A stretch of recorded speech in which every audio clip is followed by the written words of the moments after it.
வையத்துள் வாழ்வாங்கு வாழ்பவன் வானுரையும் தெய்வத்துள் வைக்கப்படும். நவில்தொறும் நூல் நயம் போலும் பயில்தொறும் பண்புடையாளர் தொடர்பு. உடுக்கை இழந்தவன் கை போல அங்கே இடுக்கன் களைவதான் நட்பு. நந்தினி சண்முகம் ஐயாவுடைய நினைவேந்தல் நிகழ்ச்சியில் அனைத்து சான்றோர் பெருமக்களையும் வணங்குவதிலும் வாழ்த்துவதிலும் நான் பெருமகிழ்ச்சி அடைகிறேன்.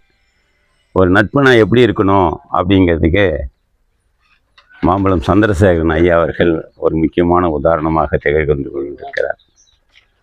தன்னுடைய நண்பன் கூடவே இருந்தவரை எப்படி அவருக்கு ஒரு நினைவேந்தல் நிகழ்ச்சியை எப்படி செய்ய வேண்டும், எப்படி உயர்ந்த மனிதரை கொண்டு அவருடைய படத்திறப்பை எல்லாம் செய்ய வேண்டும் மனதிலே வைத்து கொண்டிருக்கிற நான் உன்னை எப்பயுமே மறக்க மாட்டேன்னு சொல்கிறத விட அந்த மறக்காமல் இருக்கிறதுக்கு என்னென்ன வேலைகள்லாம் செய்யணுமோ அப்படிலாம் ஒரு சிறந்த நட்பு செய்யும்.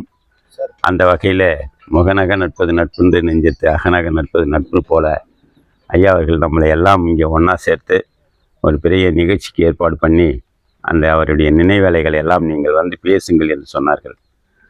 நானும் கீழ்ப்பண்ணாத்தூரிலே படித்தவன். அவர் ஊர் எங்கள் ஊர் எல்லாம் ஒன்று தான்.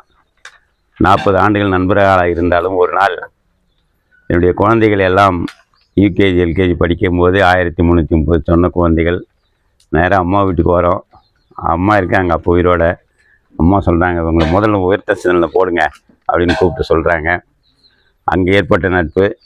அதுக்கு பிற்பாடு அந்த வழியாக செல்லும் போதெல்லாம் கொஞ்சம் நேரம் உட்காந்து அவங்க வீட்டில் பேசிட்டு போகிற வழக்கம்.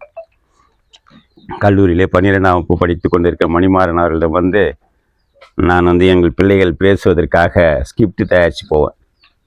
அப்போ அவர் எழுதி கொடுத்த ஒரு வாசகம், காவல்துறையின் சமுதாயத்தின் பங்குன்ற தலைப்பு. அது இன்னும் ஞாபகம் இருக்கு.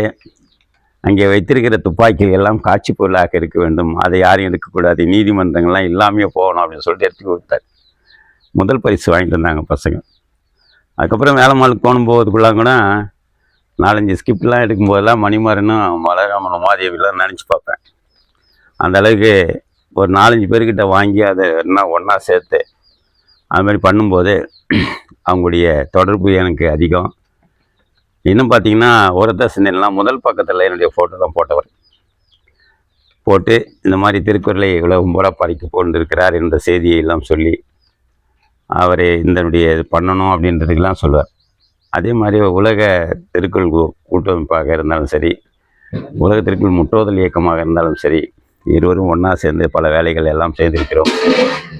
அந்த வகையில் பார்த்திங்கன்னா கடைசி நாள் சென்னம்மாள் நடந்து கொண்டு இருக்கிற பள்ளியினுடைய ஆண்டு விழாவில் நானும் அவர் தான் சீஃப் கெஸ்ட்டு. கடைசியாக இந்த பையன் தான் அந்த வீடியோ எடுக்கிறான். அவர் பேசும்போது ஃபோட்டோஸ் எல்லாம் எடுத்து அந்த வீடியோ எடுக்கிறான். கடைசியாக அவர் பேசுகிறார், ஒரே சத்தம் வந்து என்ன சொல்கிறாரு, நாங்கள் எது பேசினாலும் உங்கள் காதுக்கே விடாது, நீங்கள் எல்லாம் உங்கள் குழந்தைகள் ஆடுவதையும் பாடுவதையும் பார்த்தது தான் வந்திருக்கீங்க அப்படின்னு சொல்லிட்டு பேசிட்டு இந்த பள்ளி வந்து ரொம்ப சிறப்பாக வளரணும் வாழ்த்தணும்னு சொல்லிட்டு வாழ்த்துலாம் பண்ணிவிட்டு எல்லாருக்கும் துண்டுலாம் போட்டு பரிசு வாங்கின பசங்கள்லாம் பரிசு கொடுத்து போவார். நானும் பக்கத்துலேயே தான் இருப்பேன்.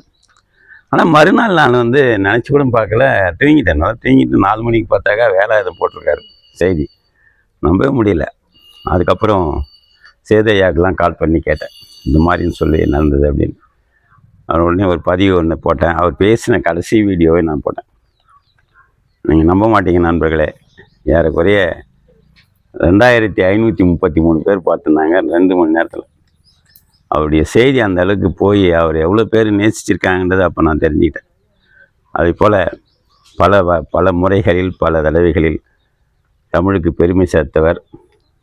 அவர் நினச்சார், ஆனால் நாம் ஒரு தமிழ்ச்செம்மல் விருது வாங்கணும்னு நினச்சார். ஆனால் இயன்ற பொழுதில் பெரிதுக்கும் தன் மகளை சான்றோன் என கேட்ட தாய்ன்ற மாதிரி அவர் தந்தையாகவும் இருந்து தாயாகவும் இருந்து தன் மகளுக்கு அந்த தமிழ்ச்செம்மல் விருதை வாங்கி கொடுத்துட்டு அன்றைக்கி ரொம்ப சந்தோஷப்பட்டார். அதனுடைய சந்தோஷமே வேறு. அந்த மாதிரி அதுக்கு வெவ்வேறு வகையில் அந்த பேர்லாம் வச்சார். தமிழ்ச்செம்மல், செம்மொழி தமிழ்ச்செம்மல், அது இதுன்னு எக்கச்சியமாக போடுறாரு மாட்டேங்கண்ணா. அந்த மாதிரி காலையில் ஏஞ்ச உடனே 4 பதிவுகளை எல்லாம் போடுவார், எழுத்துக்கள் எழுதுவார். இந்த மாதிரி அள்ளி மாதிரி மற்றவங்க மாதிரிலாம் என்ன பண்ணுவார், எல்லாரையும் அந்த எழுத்து உலகத்துக்கு கொண்டு போய் நீங்கள் எழுதுங்க, நான் உங்களுக்கு புத்தகத்தை போட்டு தருகிறேன் அப்படின்னு சொல்லி நம்ம பிரபாகரன் ஐயா சொன்ன மாதிரி அவருடைய புகழ் 200 ஆண்டுகள், நம்முடைய இவர் சொன்னார் 200 ஆண்டுகள்னு பிள்ளைகள் போகட்டும், அருண் தான் சொன்னார் 200 ஆண்டுகள் போனால் கூட தன்னுடைய அந்த பணி பிள்ளைகள் அடுத்த தலைமுறைக்கு போய் சேரும் என்பதை சொல்லி இவருடைய நட்பு பாராட்டப்பட வேண்டியது. அந்த வகையில் இந்த நினைவேந்தல் நிகழ்ச்சிக்கு வந்திருந்த அனைத்து நல்லுள்ளங்களுக்கும் உங்கள் பேச்சையெல்லாம் கேட்பதற்காக தான் நாங்கள் வந்திருக்கிறோம் என்று சொல்லி அவருடைய புகழ் என்னென்ன எப்படியெல்லாம் இருந்திருக்கிறது என்பதை தெரிந்து கொள்வதற்காக தான் வந்தோம் என்பதை சொல்லி உங்களிடமிருந்து விடைபெறுகிறேன். நன்றி, வணக்கம், வாழ்த்துக்கள்.